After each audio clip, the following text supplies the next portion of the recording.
कहानी के शुरू में हम एक आदमी को देखते हैं जिसका नाम रेडिक था। वो एक बंजर प्लैनेट पे फंस गया था और उसका एक पाँव भी बहुत जख्मी था। इसी वजह से वो रेंग रेंग के चल रहा था और यहाँ पे बहुत खतरनाक एलियंस थे और जो बिल्कुल भेड़िए की तरह लग रहे थे। वो अचानक से रेडिक पर हमला करने लग जाते हैं और वो सब भागकर रेडिक के पीछे आ रहे थे। वो अपनी जान बचाने के लिए एक पानी के गड्ढे में छुप जाता है। उसने अपना सांस बंद किया हुआ था। वो उनके जाने का इंतजार कर रहा था। जब वो चले जाते हैं वो पानी से बाहर आता है और तभी वहाँ पे उनमें से एक भेड़िया उस पर हमला कर देता है जो वहीं पर था। रेडिक अपनी जान बचाने के लिए एक मेटल का टुकड़ा दूर फेंक देता है जिसको वो भेड़िया लेने उसकी तरफ भागता है। इसके बाद रेडिक एक गार में जाता है जहाँ पे वो थोड़ा सा आराम करता है और अपने जख्म के बारे में सोचता है कि अब उसे क्या करना चाहिए। वहीं एक गार में एक तालाब भी था जहाँ वो ही भेड़िया पानी पीने आते हैं। वो भेड़िया पानी पीने के लिए आया था। उस तालाब में बहुत से जहरीले और खतरनाक क्रेचेस भी थे जो दिखने में सांप की तरह थे। वो वहाँ पे भेड़िया को मार देते हैं और रेडिक वहाँ खड़ा होकर सब देख रहा था और उसको अपना अगला रास्ता इसी तालाब से पार करके गुजरना था। इसीलिए वो जब चुपके चुपके से वहाँ जाने लगता है और तब पानी में रहने वाली क्रेचेस ने उसे देख लिया था और वो उसे मारने लग जाता है। वो उस खतरनाक क्रेचेस से अपनी जान बचाने लगता है और वो पत्थरों के दरमियान में छुप गया था। और यहाँ से पता चलती है हमें रेडिक की कहानी कि वो कैसे इस प्लेनेट पे आया था। रेडिक जहाँ पे रहा करता था यानी कि अपने प्लेनेट, उसने वहाँ के राजा को मार दिया जिसके बदले उसको वहाँ का राजा बना दिया गया। पर राजा बनने के बाद भी रेडिक बहुत परेशान रहा करता था क्योंकि बहुत से लोग उसकी जान के दुश्मन थे जो उसको मार कर खुद राजा बनना चाहते थे क्योंकि वो वहाँ का असूल था जो राजा को मारेगा उसी को ही राजा बना दिया जाएगा। और यही वजह थी कि उसकी जान को हर वक्त खतरा था। पर एक दिन वहीं पे ही उसके साथ रहने वाली औरत ने भी उसको जान से मारने की कोशिश की मगर वो बहुत चालाक था, उसने उसको मार दिया। और रेडिक जान चुका था कि इन सब के पीछे एक आदमी बाकू का हाथ है क्योंकि वो ही रेडिक की जगह राजा बनना चाहता था। तो वो उससे एक डील करता है कि अगर तुम मुझे एक जगह फ्लोरिया प्लेनेट का रास्ता बता दो तो मैं तुम्हें अपनी जगह राजा बना दूंगा। दरअसल उस जगह का रास्ता खत्म हो चुका था और वो बस बाकू को ही पता था और वो रेडिक की बात मान जाता है और कुछ अपने खास लोगों के साथ वो रेडिक को फ्लोरिया प्लेनेट भेज देता है। मगर जब वो वहाँ पे पहुँचता है तो उसे कुछ देर बाद ही पता चल जाता है कि ये फ्लोरिया प्लेनेट तो है ही नहीं, ये तो कोई बंजर जमीन है जहाँ पे कोई भी इंसान का नामो निशान नहीं है। वो समझ गया था कि ये सिर्फ बाकू की चाल थी। उसने यहाँ पे अपने साथियों को रेडिक को खत्म करने के लिए भेजा था और सभी साथी उस पर हमला कर देते हैं और वो भी बड़ी बहादुरी से उनसे लड़ रहा था और लड़ते लड़ते पहाड़ से नीचे गिर जाता है। और बाकू के सभी साथी यही समझते हैं कि रेडिक मर गया, जिसके बाद वो सभी उस प्लेनेट से निकल जाते हैं। और ये थी कहानी रेडिक की, वो कैसे इस प्लेनेट पे आया। फिर हम रेडिक को देखते हैं कि जो अभी भी इसी प्लेनेट पर है। वो पीने के लिए तालाब का पानी और मछलियाँ पकड़ा करता था। उसे यहाँ पर नहीं रहना था इसीलिए उसे बड़े रहना होगा। उसने अपने साथ एक भेड़िया के बच्चे को भी रख लिया था ताकि वो उसे पाल कर अपना पालतू जानवर बना सके कि जो उसके काम भी आएगा क्योंकि उसे एक साथी चाहिए था। फिर वो थोड़ा थोड़ा करके क्रेचेस का जहर अपने अंदर भी और भेड़िया के अंदर भी डालने लग जाता है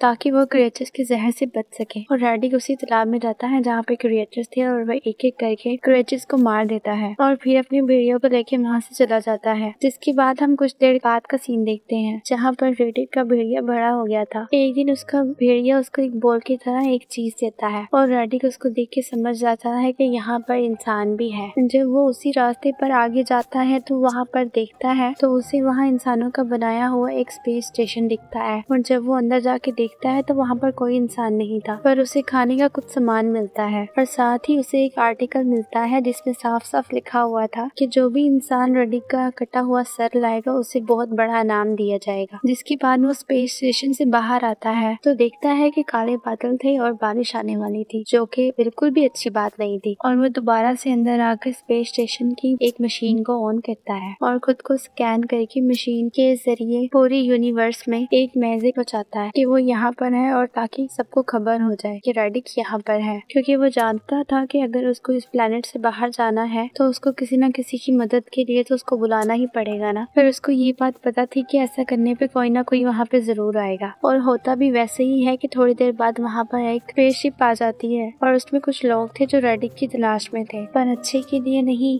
यानी कि वो उसे बचाने के लिए नहीं, उसे मारने के लिए आए थे। वहाँ पे आते ही वो स्पेसशिप का लीडर अपनी शिप को बंद करके चलने वाले पावर को निकाल कर एक तिजोरी में रख देता है। अपने टियो को कहता है कि इस पर नजर रखना। और वो सभी ये बात जानते थे कि रेडिक बहुत चालाक है, कि अगर उसके हाथ ये नोट्स लग गए तो वो ये स्पेसशिप लेके यहाँ से भाग जाएगा, और इसी नोट्स की वजह से ही स्पेसशिप चलता है, इसीलिए उन्होंने इसे छुपा दिया था। जब ये स्पेस स्टेशन पे आते हैं तो वहाँ पर लीडर का एक आदमी देखता है कि वहाँ पे एक नोट लिखा हुआ था, और जिस पे ये लिखा था कि आप ये जान बचाना चाहते हो तो एक शिप यहाँ पे छोड़ो और यहाँ से चले जाओ। दूसरी तरफ उनके लीडर ने एक लड़की को शिप में कैद करके रखा हुआ था, जहाँ पर लीडर अपने साथियों से कहता है कि इस लड़की को आजाद कर दो। और वो जब उस लड़की को आजाद करते हैं तो लड़की वहाँ से भागने लग जाती है, और तभी लीडर उसको पीछे से गोली मार के मार देता है। और ये सब कुछ रेडिक भी छुपा हुआ देख रहा था, और लीडर चिल्ला के कहता है कि मुझे पता है कि रेडिक तुम चुपके सब देख रहे हो, लेकिन तुम्हें मेरे सामने आना ही पड़ेगा, और मैं तुम्हारा सर लिए बगैर यहाँ से बिल्कुल भी नहीं जाऊंगा। और ये सारी बातें उसके साथ ही सुन रहे होते हैं, और सुनकर कहते हैं कि ये हमारा लीडर ठीक नहीं कर रहा, क्योंकि वो जानते थे कि रेडिक कितना चालाक और खतरनाक है, और वो इसीलिए उससे लड़ना नहीं चाहते थे। पर उन्हें अपने लीडर के लिए ये सब करना ही था, और वो स्पेस स्टेशन के पास बड़े बड़े कैमरास को भी लगा देते हैं, जिससे उन्हें रेडिक का पता चल जाएगा। पर कुछ ही देर बाद उन्हें पता चलता है कि यहाँ पर एक और स्पेसशिप आ रही है। अब यहाँ पे लीडर नहीं चाहता था कि कोई और दूसरी स्पेसशिप यहाँ आए, क्योंकि वो अकेला ही रेडिक को मारना चाहता था, उसका इनाम वो खुद लेना चाहता था। यहाँ पे हमें पता चलता है कि वो लीडर को किसी और ने नहीं बल्कि वाकू ने भेजा था, जो रेडिक के पीछे पड़ा हुआ था। पर ऐसा कुछ नहीं होता, वो शिप भी लैंड कर जाती है और स्पेस स्टेशन के पास ही आकर रुकती है। और स्पेसशिप के लीडर का नाम जॉन था, और उसके साथ एक लड़की भी थी जो उसकी साथी थी। और जॉन उस लीडर से कहता है कि तुम जो करना चाहते हो वो करो, मैं तुम्हें नहीं रोकूंगा, पर मैं भी जो करने आया हूँ वो करके ही जाऊंगा, और हमारा काम हमें करने दो। और लीडर इतनी आसानी से कहाँ मानने वाला था, वो तो खुद गर्स और लालची इंसान था। वो जॉन्स की भी नोट को अपनी तिजोरी में रखवा लेता है ताकि वो इनके साथ कोई चालाकी न कर सके, और उसके बाद ही वो जॉन्स को यहाँ रहने की इजाजत देता है। और लीडर अपनी तिजोरी की चाबी हमेशा अपने गले में ही रखता था, और उसी रात कैमरा भी खराब हो गया था जो लीडर ने लगवाए थे, और उसको वहाँ रेडिक और उसकी भेड़िया ने ही खराब किया था। और लीडर अपने साथियों के साथ उस कैमरे को चेक करने जाता है, पर जॉन उसे रोक लेता है। जॉन उसे रोक रहा होता है कि तुम वहाँ ना जाओ, हो सकता है कि सारी चाल रेडिक की ही हो, उसने वहाँ पे जाल बिछाया होगा। पर लीडर जॉन्स की बात को नहीं मानता और चला जाता है। पर वहाँ पे जाते ही लीडर का एक साथी जाल में फंसकर मर जाता है, और दूसरा साथी भी। और लीडर देखता है कि रेडिक उसके तीसरे साथी को भी खींच कर लेके जा रहा होता है, और ये सब देख के लीडर काफी परेशान हो गया था। उधर ये सब जॉन्स को भी पता था, और जॉन ने लीडर से वादा किया था कि वो उसके काम में नहीं आएगा। वो ऐसा ही कर रहा था, मगर लीडर खुद जॉन के पास आता है और मदद मांगता है, पर आकर वो उसके साथी के साथ बदतमीजी भी करता है, जिसके बदले वो साथी उस लीडर को एक मुक्का मारती है। और जॉन कहता है कि मैं तुम्हारी मदद करने के लिए तैयार हूँ, पर तुम्हें सिर्फ एक दिन के लिए मुझे रेडिक को देना होगा, फिर चाहे तुम उसके साथ जो मर्जी करना। जिससे ये बात तो तय थी कि जॉन का एक अलग ही मकसद था, रेडिक को पकड़ने का। इसके बाद जॉन रेडिक की भेड़िए के शूट करके उसके ऊपर एक ट्रैकिंग डिवाइस लगा देता है, क्योंकि वो जानता था कि ये भेड़िया रेडिक के पास ही जाएगा। अब ये उस भेड़िया का पीछा करके रेडिक तक पहुंच जाते हैं, जो एक गार में था। वो वहाँ पर देखते हैं कि लीडर के आदमी की लाश को लटकाया हुआ था, और वो सिर्फ उसका ध्यान बटाना चाहता था, और वो बात जॉन को भी समझ आ गई थी। ये लोग तो यहाँ पर थे, तो रेडिक वहाँ स्पेस स्टेशन पे पहुंच गया था, और ये सब जल्दी से उधर जाते हैं, और वहाँ पे भी इन्हें रेडिक नहीं मिलता। वो समझ रहे थे कि जिस तिजोरी में इन्होंने पावर नोट्स को रखा है वो उसने चुरा लिए होंगे, पर लीडर ये बात मानने को तैयार ही नहीं था। वो कहता है कि सारा वक्त चाबी मेरे गले में थी, ऐसा कैसे हो सकता है, और ये डरते डरते तिजोरी चेक करता है। और साथ ही इन्हें ये भी लग रहा होता है कि रेडिक कहीं इस तिजोरी में बम छोड़ के न चला गया हो। मगर जब लीडर तिजोरी को खोलता है तो उसी में सभी पावर नोट्स थे, लेकिन इस बार ये तिजोरी को खुला ही छोड़ जाते हैं, और ऊपर से रेडिक आकर उन्हें चुरा कर जमीन के नीचे छुपा देता है। और जब ये बात जॉन को पता चलती है तो उसे बहुत गुस्सा आता है, और वो वहाँ रेडियो के जरिए एक और स्पेसशिप मंगवाना चाहता है, पर मौसमी खराबी से उससे बात नहीं हो पा रही थी। कुछ ही देर बाद उनके सामने खुद रेडिक आता है, जिसने अपने हथियार फेंक दिए थे, और वो उनसे आके कहता है कि मुझे एक स्पेसशिप दे दो और पावर नोट्स दे लो, और तुम्हारे पास यहाँ कुछ ही देर का वक्त है क्योंकि बारिश होने वाली है। और इतना कह के रेडिक वहाँ से चला जाता है, और रेडिक जब वहाँ से जा रहा था तो पीछे से लीडर उसे पाने की कोशिश करता है, और तभी रेडिक का भेड़िया उस पे झपक पड़ता है और उसे नीचे गिरा देता है, और लीडर ने भी भेड़िया को दूर फेंक दिया था। और ये सब देख रेडिक अपनी भेड़िया को बचाने आता है, और तभी वहाँ जॉर्ज के साथ ही आकर रेडिक पर बेहोशी का इंजेक्शन शूट कर देती है, और लीडर ने भेड़िया को भी मार दिया था। वो रेडिक को अपना गुलाम बना लेते हैं, और जब रेडिक को होश आता है तो वो स्पेस स्टेशन में अपने आप को बंधा हुआ पाता है, और जहाँ पे उस जॉर्ज बैठा अपने बेटे के बारे में पूछ रहा था। हमें पता चलता है कि जब रेडिक इस प्लैनेट पे फंसा था तो यहाँ यहाँ पे ले आए थे उसमें एक जॉन्स का बेटा भी था, पर रेडिक जॉन्स की बातें सुनकर उसको कोई जवाब नहीं देता और कहता है कि यहाँ पे जो होने वाला है तुम्हें उसे डरना चाहिए। और जॉन्स हार मानकर रेडिक को लीडर के हवाले कर देता है, जो एक बड़ी सी तलवार लेकर उसका सर काटने के लिए तैयार था। और वो जैसे ही रेडिक का सर काटने लगता है तो वहाँ बारिश शुरू हो जाती है। जो क्रीचर्स जमीन में छुपे हुए थे वो पानी की वजह से बाहर आ रहे थे और सबको स्पेस स्टेशन के अंदर अजीब अजीब आवाजें भी सुनाई दे रही थी। सब डर गए थे और देखते ही देखते वहाँ जितने भी क्रिएचर्स थे सब हमला करने लग जाते हैं और क्रिएचर ने उनके 2 साथियों को भी मार दिया था। और ये सारा मामला देख के जॉन्स तो समझ गया था कि रेडिक ही उनको बचा सकता है, क्योंकि नोट्स उसी के पास है जिससे शिप चलेगा। जॉन्स रेडिक को खोलने लग जाता है और लीडर उसको रोक रहा होता है, लेकिन इतनी ही देर में जॉन्स ने रेडिक के पाँव की एक जंजीर को खोल दिया था और तभी रेडिक उसका इस्तेमाल करके लीडर को मार देता है और जॉन से डील करता है कि मैं तुम्हें नोट्स दे दूंगा, बदले में तुम्हें मुझे एक शिप देना होगा। और जॉन ने भी उसको उसकी सारी बातों को मान लिया था और बाइक लेके सब वहाँ जाते हैं जहाँ पे रेडिक ने नोट्स को छुपाया हुआ था। पर रास्ते में जॉन की बाइक खराब हो जाती है। अब वो रेडिक के साथ ही बैठ जाता है। अब वो दोनों उस जगह पे पहुंच गए थे जहाँ पे रेडिक ने नोट्स छुपाए हुए थे और रेडिक नोट्स को निकालते हुए कहता है कि जॉन्स मैंने तुम्हारे बेटे को नहीं मारा, बल्कि वो अपनी जान बचाने के लिए न जाने कितने लोगों की जान लेना चाहता था। वो खुद मरा है, उसको किसी ने नहीं मारा। और ये बातें कर ही रहे होते हैं कि तभी लीडर का आदमी उन पर हमला कर देता है, जिसे जॉन्स मार देता है। और उस साथी ने उनकी बाइक को भी खराब कर दिया था और उन्हें इतना सफर तय करके स्पेस स्टेशन तक जाना था। इसके बाद वहाँ पे बहुत सारे क्रीचर्स भी आ गए थे जो इन पर हमला कर देते हैं। उन क्रीचर्स ने रेडिक पर हमला करके उसको जख्मी कर दिया था, इसीलिए जॉन उससे पावर नोट्स लेके अकेला ही चला जाता है। और यहाँ पर रेडिक अपने जख्म पर मिट्टी लगाकर खड़ा हो गया था और रेडिक उन क्रीचर्स का मुकाबला करता है। और तभी वहाँ पर एक बहुत बड़ा क्रीचर्स आ जाता है जो रेडिक को मारने ही वाला था। और तभी वहाँ पर शिप आ जाता है जो वहाँ क्रीचर्स पर हमला करने लग जाता है और ये हमला जॉन्स ही कर रहा था और जो वहाँ वादे के मुताबिक शिप को ले आया था और उसने रेडिक की जान बचा ली थी और वो उसको शिप भी दे देता है और रेडिक अपने प्लेनेट पे वापस आ गया था। सबसे पहले वो आकर वाको की उस आदमी को पकड़ता है जो उसे उस प्लेनेट पर लाया था और उसके सर पे गन रख के वाको के बारे में पूछता है, क्योंकि रेडिक अब बस उसे ही मारना चाहता था पर वो उसे कुछ भी नहीं बताता, तो इसीलिए उसने उसे मार दिया था। उसके बाद उस आदमी की बीवी उसको बताती है कि वाको यहाँ का नया राजा है। अब रेडिक क्या वाको को ढूंढ पाएगा